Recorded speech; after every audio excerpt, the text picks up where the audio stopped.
bekerja. Allah kasih kita ujian itu sesuai dengan porsi, karena kita mampu.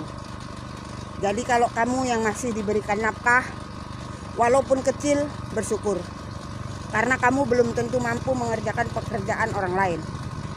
Lihat aku ya, apa yang kukerjakan.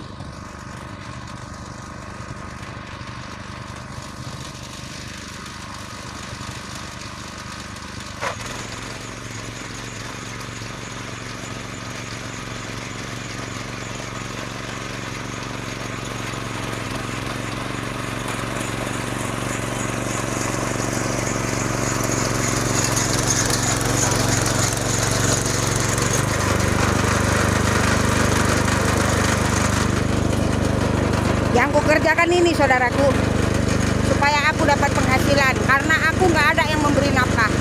Bersyukurlah setiap apa yang kita miliki. Assalamualaikum.